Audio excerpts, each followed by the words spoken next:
Revolution India channel नए भारत के आवाज़ पर आप सबका हार्दिक स्वागत है। दर्शकों, जैसे कि हर बार मैं एक वायदा करता हूँ, किसी ना किसी ऐसी खास शख्सियत से मुलाकात कराऊंगा। और आज के हमारे खास मेहमान श्रीमान राजपाल जी, आप प्रधानाचार्य हैं।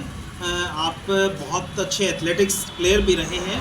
और सर की एक विशेष खास बात जो हमें पता लगी कि सर सुबह और शाम 2-2 घंटे निस्वार्थ भाव से स्कूलों में बच्चों को सर्कल स्टाइल कबड्डी और एथलेटिक्स के गुर और टिप्स देते हैं।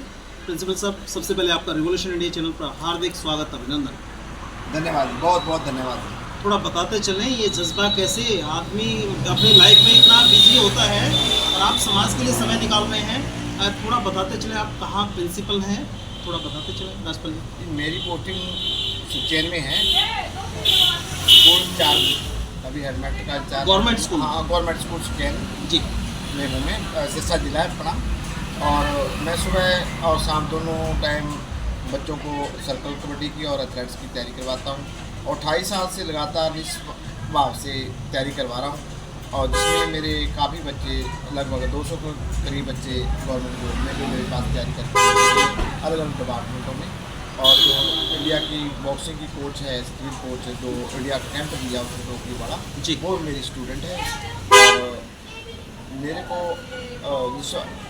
माँ बाप से और हमारे परिवार से ईमानदारी से ये हमें सेवा मांगना था। और मेरे पास कोई प्लेयर आता है 28 साल से, जब भी कोई आता है तो उसको मैं कभी मना नहीं करता, आदि रहता हो प्लेयर का तैयारी करनी हो जाती और कोई खर्चा नहीं लेता।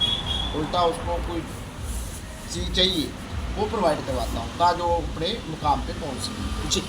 प्रिंसिपल साहब, मैंने डायरेक्टर स्पोर्ट्स पंकज नयन जी से भी चर्चा की थी एक साक्षात्कार के दौरान। मैंने कहा था सर लाइब्रेरी और खेल का मैदान उसको किसी भी समय सीमा में नहीं बांधना चाहिए, वो तो 24/7 खुले रहना चाहिए। बच्चे का जब मन किया वो खेल के मैदान में हो, जब उसका मन किया जब वो लाइब्रेरी में पढ़ के किताबें पढ़े। क्या इस प्रकार का विज़न आपका है कि आपके जिस स्कूल में आप पोस्टेड हैं वहाँ बच्चों का खेल ग्राउंड पे डे एंड नाइट इस प्रकार की व्यवस्था है? हाँ जी, हमारे राजीव गांधी स्टेडियम है सुल्तान में। और वहाँ मुझे कभी रोका नहीं गया प्लेयरों को खिलाने का। जब नज़दीक खिलाऊँ, मैं सुबह खिलाऊँ, शाम को खिलाऊँ। पर जो मेरा जो सीनियर बच्चे होते हैं जो स्कूल में नहीं पढ़ते और अलग स्कूलों में पढ़ते हैं, उनको मैं सुबह शाम तैयारी में अपने होम ग्राउंड में लकड़ावाली में तैयारी करवाता हूँ। और हमारे इस मेरे साथ जुड़े हुए हैं, अब मेरे चाचा जी हैं अमेरिका में रहते हैं, जो जसवंत सिंह सरा, जो बच्चों को खुराक और कोई फीस की प्रॉब्लम आती है बड़ी डिप्लोमा करने की, वो समस्या वो हल कर देती है। अभी इसको खुशी है इधर ये खुशप्रीत है, इसको आने वाले कप पे बोल्ट मोटरसाइकिल से सम्मानित करेंगे चाचा जी। और इस ये आरसू है, इसको स्कूटी से सम्मानित करना है कप पे, आने वाले कप पे। तो इस तरह हमारा हौसला और बढ़ जाता है जब हमारी स्कूल करता है। तो मेरे पास जो बच्चे रहते हैं उनका खाने पीने का उनका सब कुछ फ्री होता है। कोई भी अच्छा बच्चा मेरे पास फ्री में तैयारी कर सकता है। प्रिंसिपल साहब, आज डिजिटल क्रांति का ज़माना है, हर हाथ में मोबाइल है, फ़ोन है, बच्चे खेल ग्राउंड पे नज़र नहीं आते। आप कैसे उन बच्चों को बांधे रखते हैं खेल ग्राउंड के साथ? मैं बच्चों को खेल के गुण बताता हूँ। और देखो, इनके पास 3-4 साल होते हैं, चाहे तो मोबाइल से अपने माँ बाप को बदनाम कर दो, चाहे इससे अपने माँ बाप का सिर ऊंचा कर दो, माँ बाप का, कोच का, मोबाइल से दूर होके।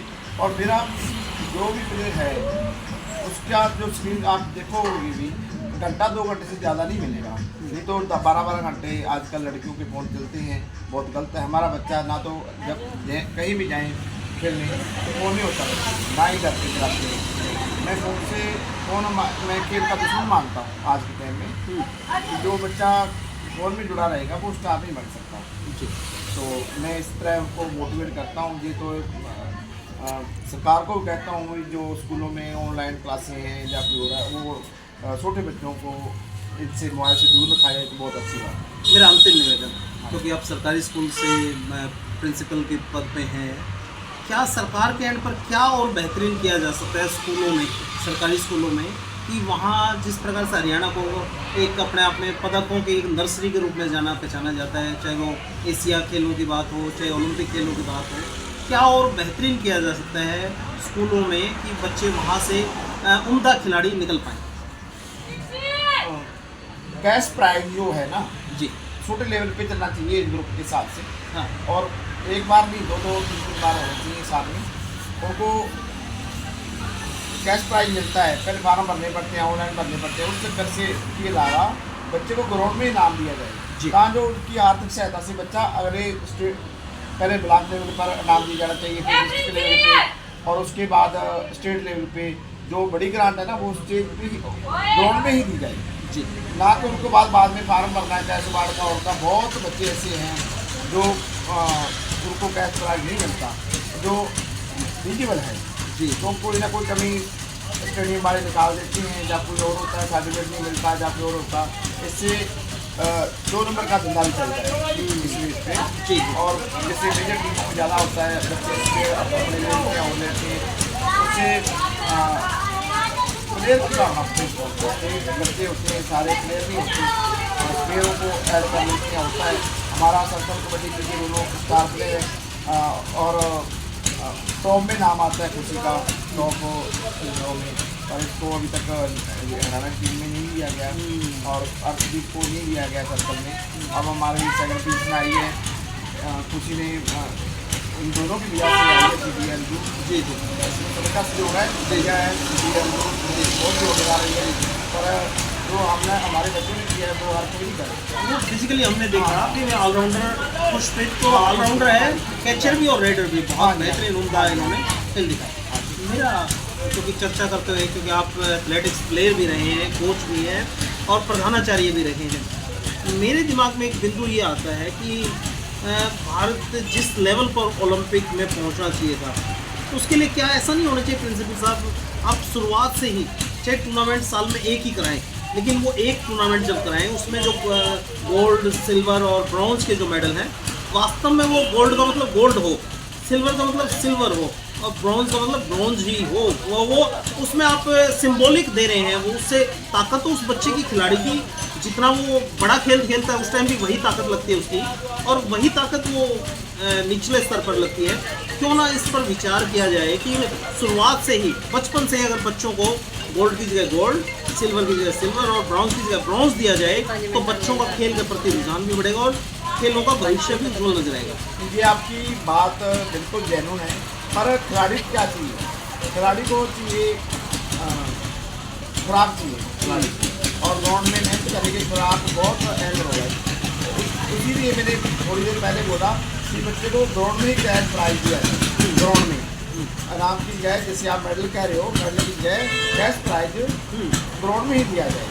और दूसरी बात, इनका पढ़ाई का जो सिलेबस है ना खिलाड़ियों का, वो अलग से होना चाहिए जी जी। जो बच्चे ओलंपिक के बगैर बेफिक्र होकर तैयारी करें, उनको जो सिलेक्ट है ना, हॉकी वाला प्लेयर है तो हॉकी का सिलेबस होना चाहिए उसका, जी जी। कबड्डी का है तो कबड्डी का होना चाहिए, एथलेटिक्स के तो एथलेटिक्स का सिलेबस पास करे और अपना मुकाम पे पहुंचे। जी जी। खिलाड़ी को वो ही सब्जेक्ट दिया जाएगा, उसमें वो परफेक्ट होगा। तो मैं इस बात से यही बेनती है कि आने वाले टाइम में अपने तो सब्जेक्ट वाइज जो है, एक ही सब्जेक्ट में, जैसे एक खेल में बच्चा प्रोग्रेस करता है तो उसी लेवल पर प्लस 2 की बात करो, 10वीं के बाद सारे सब्जेक्ट रखने पड़ते हैं, उसके बाद एक ही खेल में उसी के बारे में, और उसको ज़्यादा से ज़्यादा सुबह और शाम टाइम दिया जाए, जी डेली का टाइम दिया जाए खेलने का, बच्चा खेल लेगा सकते खेलना। और उसको सरकार जिस तरह नर्सिंग चला रही है, और नर्सिंग वाले उतना रिजल्ट नहीं देते जो लोकल ग्राउंड में तैयारी करते हैं, पर लोकल ग्राउंड में हमें आज तक कोई सरकार की तरफ से कोई सहायता नहीं मिली लकड़वाड़ी में। हाँ, हमारे पंचायत वाले हैं, वो देव सिंह सरपंच हैं गाँव के सरपंच, वो जरूर हमारे बच्चों का किट दे दी या कोई और स्कूल दे दी, कार्य करते रहते हैं, पर सरकार की तरफ से वो पंचायत की तरफ से होता है। जी जी। धन्यवाद राजपाल जी, प्रिंसिपल साहब, आपने अपना कीमती समय दिया, और मैं सरकार को और जनता जनार्दन को इसी सोच और इसी विचार के साथ छोड़े चलता हूँ। निश्चित तौर पर बहुत से बिंदु हैं जिस पर समाज को, सरकार को, सरकारी व्यवस्थाओं को विचार करना होगा, उन व्यवस्थाओं को दुरुस्त करना होगा। जब ये सब व्यवस्थाएं दुरुस्त होंगी तो निश्चित तौर पर परिणाम भी बेहतरीन और सुखद आएंगे। निश्चित तौर पर आप देखते रहिए रेवोल्यूशन इंडिया। फिर किसी अन्य दिन किसी खास शख्स से मुलाकात कराएंगे। जय हिंद, जय भारत, वंदे मातरम।